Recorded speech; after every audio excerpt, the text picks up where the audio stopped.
ओम नमो भगवते वासुदेवाय। 21वें अध्याय में लोमश ऋषि देवनिधि को ब्राह्मण देवदूती की कथा सुना रहे हैं। उन्होंने बताया कि देवदूती को भगवान ने दर्शन देकर वरदान दिया। अब हम जानते हैं उससे आगे की कथा आज के 22वें अध्याय में।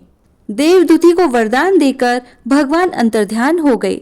तब देवनिधि कहने लगे, हे महर्षि, जैसे गंगा जी में स्नान करने से मनुष्य पवित्र हो जाता है, वैसे ही भगवान की इस कथा को सुनकर मैं पवित्र हो गया। कृपा करके उस स्तोत्र को कहिए जिससे उस ब्राह्मण ने भगवान को प्रसन्न किया। तब लोमश ऋषि कहते हैं कि उस स्तोत्र को पहले गरुड़ जी ने पढ़ा, उनसे मैंने सुना। हे विप्र, यह स्तोत्र अध्यात्म विद्या का सार, पापों का नाश करने वाला है। इसे तुम ध्यान से सुनो। वासुदेव सर्वव्यापी, चक्रधारी, सज्जनों के प्रिय, जगत के स्वामी श्री कृष्ण को नमस्कार है। जब स्तुति करने वाला विचार करे कि सारे संसार में विष्णु का ही वास है, तो किसकी स्तुति की जाए? जिस भगवान के श्वास वेद है, फिर कौन सी स्तुति उनकी प्रसन्नता के लिए की जा सकती है? जिसको वेद नहीं जान सकते, न वाणी न मन जान सकता है, उसकी स्तुति में अज्ञानी क्या कर सकता है? सारा चर अचर संसार जिसकी माया से चक्र की तरह घूम रहा है, इसी से हे प्रभु आप चक्रधारी कहलाते हो। ब्रह्मा विष्णु आप ही हो। सारे संसार को उत्पन्न करने वाले ब्रह्मा को भी आप उत्पन्न करने वाले हो। जब जीव शरीर को धारण करता है तब उसमें ज्ञान उत्पन्न होता है। तुम सब सुखों के दाता हो, इसमें कोई संदेह नहीं है। आपसे संपूर्ण सुखों को देने वाली बुद्धि उत्पन्न होती है। आप ही 5 कर्मेंद्रिय, 5 महाभूत तथा मन के विविध भाव हो। ब्रह्मा विष्णु रुद्र की कल्पना से आप संसार की कल्पना इसी प्रकार करते हो जैसे कोई पिता पुत्री की। कवियों में जो रूप शोभा देता है, उन निर्गुण विष्णु भगवान को मैं नमस्कार करता हूँ। जिसमें ज्ञान रखने से श्रुतियों में कहे हुए कर्मों को लोग करते हैं, उस परम ब्रह्मा को मैं नमस्कार करता हूँ।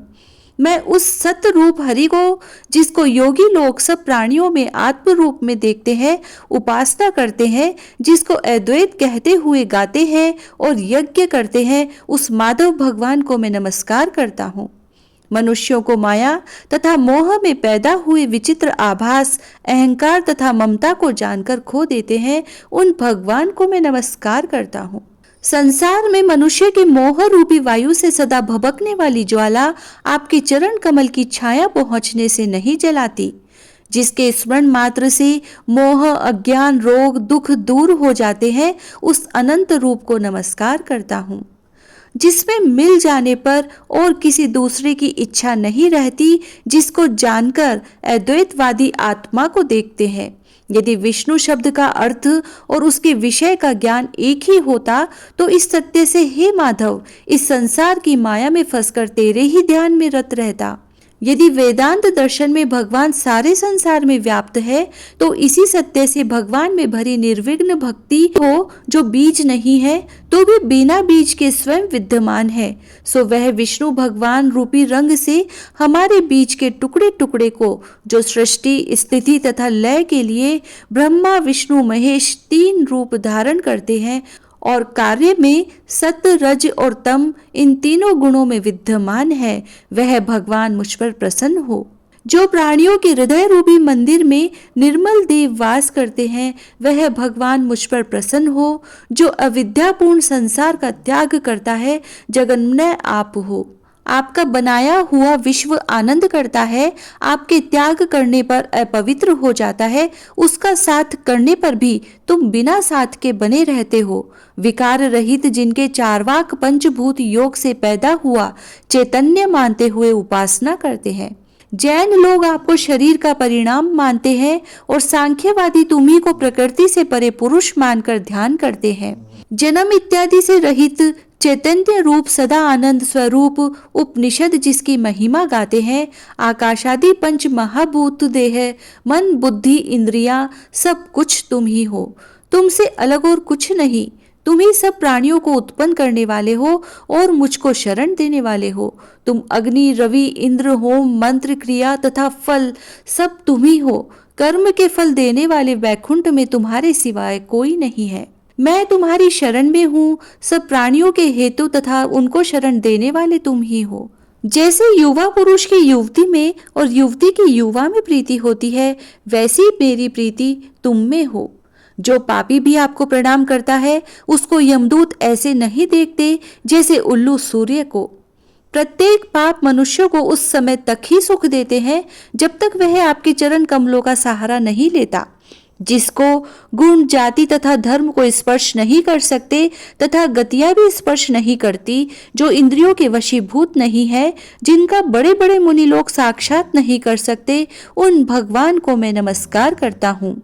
जितने ज्ञान रूपी सुंदर गुण है, जिन्होंने सुख स्वरूप मोक्ष रूपी लक्ष्मी का आलिंगन किया है, जिन्होंने आत्म स्वरूप सुख भोगा है, जिन्होंने ध्यान रूप से मृत्यु को वश में कर लिया है, ऐसे मुनियों से सेवित भगवान को नमस्कार है। जो जन्मादि से अलग हैं, जिनको काम क्रोध आदि दोष दुख नहीं देते, उन वासुदेव भगवान को मैं नमस्कार करता हूँ। जिनके ज्ञान की गति से अविद्या रूपी मल शुद्ध हो जाता है, जिनके ज्ञान रूपी शस्त्र से संसार रूपी शत्रु का नाश हो जाता है, उन दुखों के नाश करने वाले को मैं नमस्कार करता हूँ। जिस प्रकार सब स्थावर जंगम संसार को उत्पन्न करते हैं, इसी सत्य से भगवान मुझको दर्शन दे।